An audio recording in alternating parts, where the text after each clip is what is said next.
लेकिन फिलहाल एक और ब्रेकिंग न्यूज, राजस्थान में भी बीजेपी बहुमत के आंकड़े के पार 106 और कांग्रेस देखिए कितना पीछे हो गई, अचानक 81 पर पहुंच गई। अदर्स 11, 81 और 12 मिला दे तब भी 93 होता है। बीजेपी 106, अगर एमपी राजस्थान दोनों बीजेपी जीत जाती है, यह आ गया आपकी स्क्रीन पर बीजेपी का एनिमेशन। बीजेपी 106, कांग्रेस 81 और अदर्स 12। सुकेश, एमपी राजस्थान अगर दोनों बीजेपी जीत जाती है, ऐसे में छत्तीसगढ़ की हार बहुत ज्यादा चुभेगी नहीं बीजेपी को, क्योंकि वहां भी कांटे की टक्कर दे रही है वो कांग्रेस को। नहीं, फिर दोनों पार्टियों को, दोनों जो नेशनल पार्टियां हैं जो इस मुकाबले में हैं, उन दोनों पार्टियों के लिए कहने के लिए हो जाएगा कि हमने अपना अपना पाए, हमने अपना अपना शेयर जीत लिया है, एक ने एक छीन लिया, एक रिटेन कर लिया। तो ये दोनों के लिए विन विन सिचुएशन हो सकती है।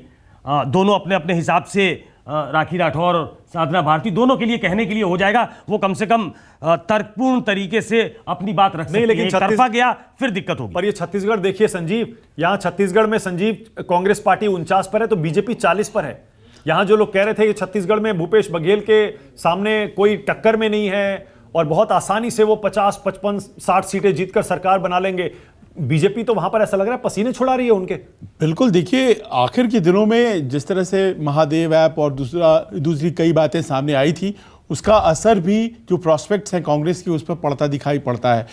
लेकिन सबसे आश्चर्यजनक जो नतीजे आ रहे हैं वो तो मध्य प्रदेश के ही कहे जाएंगे, क्योंकि कहा यही जा रहा था, भारत जोड़ो यात्रा का मुझे याद है, राहुल गांधी गुजर रहे थे और उसके बाद उनसे पूछा गया तो कहा उन्होंने कि कोई एक राज्य जो हम जीतेंगे वो मध्य प्रदेश है। और आज देखिए मध्य प्रदेश में ये नतीजे सामने आ रहे हैं और कह सकते हैं, हाँ हालांकि बाद में ये एनालिसिस हम करेंगे, लेकिन लाडली बहना और नारी सम्मान की जो योजनाएं शिवराज सिंह चौहान की कहा जा रहा था कि वही गेम चेंजर होंगी। राजस्थान हैरान कर रहा है, एक सेकंड, राजस्थान अब हैरान कर रहा है। राजस्थान में कांटे की टक्कर बताई गई थी, लेकिन वहां बीजेपी अब देखिए 106 पर पहुंच गई है और कांग्रेस गिरकर 81 पर आ गई है, 81।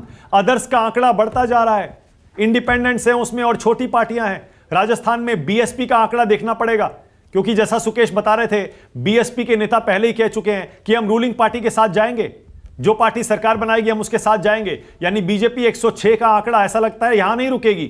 अगर बीएसपी के 4, 5, 6, 7 एमएलए हुए और वो बीजेपी के साथ आ गई तो बीजेपी का यह बहुमत और बड़ा भी हो सकता है। कांग्रेस अब बहुमत के आंकड़े से काफी पीछे रह गई है, 81, 81। अगर बहुमत का 100 का आंकड़ा माने तो 81 कंसोलेशन प्राइज जैसा लग रहा है सुकेश। नहीं, जो ट्रैक रिकॉर्ड है अशोक गहलोत का, वो 2 बार इसके पहले मुख्यमंत्री रहे हैं। दोनों बार जब वो चुनाव में गए तो बहुत बुरी तरीके से हारे। पिछली बार तो 20-22 की संख्या रह गई थी। वो बमुश्किल वहां विपक्ष का नेता बन पाए थे। और ऐसे में अगर वो कॉन्टेस्ट में हारते हैं, वैसे कॉन्टेस्ट में जब पार्टी में, स्टेट में वो सचिन पायलट के साथ गुत्थम गुत्था थे, उन्होंने गांधी परिवार के डिक्टेट को चैलेंज कर दिया। वो सेंटर में नहीं आया अध्यक्ष बन के, उन्होंने अपनी ताकत दिखाई, 108 बने रह गए। 108 हो गई बीजेपी, 108, 199 में से।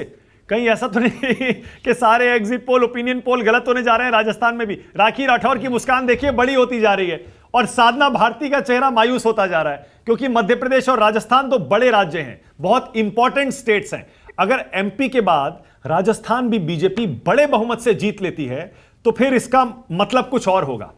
अभी तक एमपी बीजेपी बड़े बहुमत से जीत रही है, लेकिन अगर राजस्थान भी बीजेपी बड़े अंतर से जीतती है, इसका संदेश कुछ और ही जाएगा। फिर शायद छत्तीसगढ़ और तेलंगाना कांग्रेस पार्टी के लिए कंसोलेशन प्राइज की तरह होंगे। वैसे इन आंकड़ों का मानक एक संदेश है और इस पर शायद सुकेश बेहतर